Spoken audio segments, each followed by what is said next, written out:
but because hope had found them. Crowds began to gather. Children ran freely toward him, unafraid, laughing, reaching upward. He welcomed them, and in their innocence, heaven's joy was reflected. His hands rested gently upon them, and blessings flowed without condition. In a world hardened by rules and judgment, love stood unguarded. The sick came next.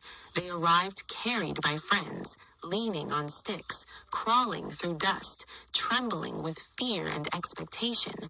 Some had been ill for years. Some had been rejected by society. Some had lost all hope. Yet, when they reached him, shame fell away. His presence restored dignity before it restored bodies. With compassion that saw beyond disease, he healed.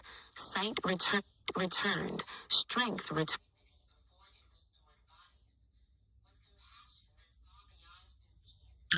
Peace returned, and word spread like fire across dry land.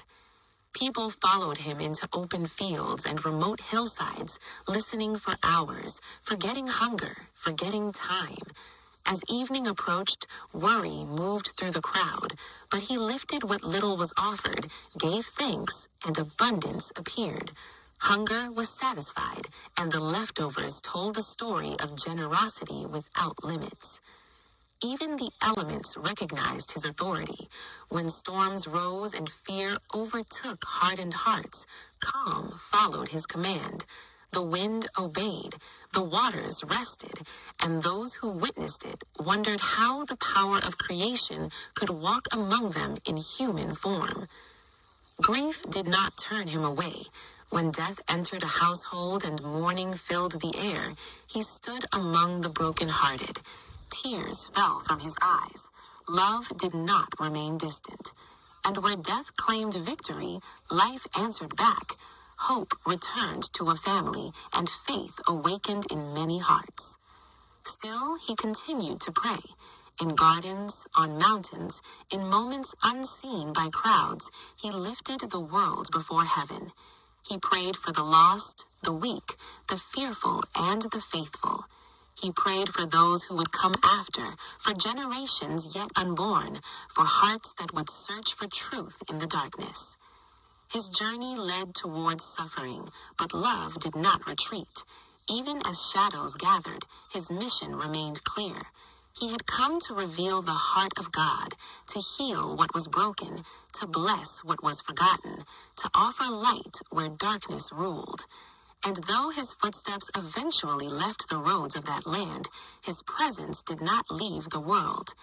His compassion still speaks. His mercy still heals.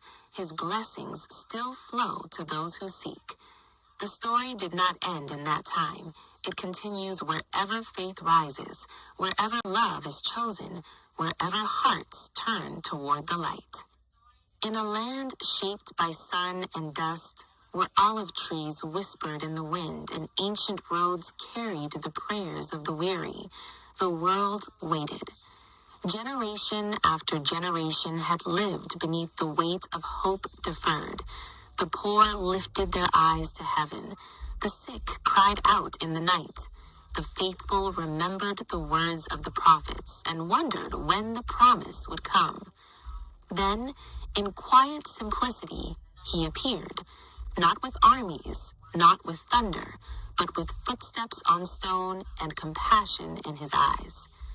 Jesus of Nazareth walked among the people, and wherever he went, the atmosphere changed. He sought the lonely places before dawn, climbing hills and resting beneath open skies. There, in silence, he prayed. He bowed his head not to claim power, but to receive strength. He did not ask for glory, but for the will of heaven to move through his hands and his heart. And when he rose from prayer, the light of purpose rested upon him. As he traveled along the sea and through small villages, ordinary men heard something extraordinary in his voice.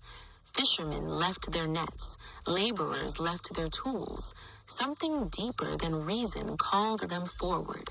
They followed him, not because they understood everything, but because hope had found them. Crowds began to gather.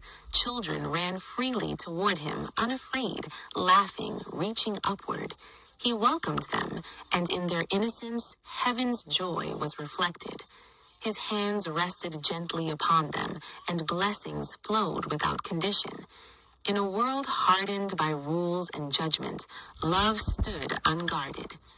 The sick came next. They arrived carried by friends, leaning on sticks, crawling through dust, trembling with fear and expectation. Some had been ill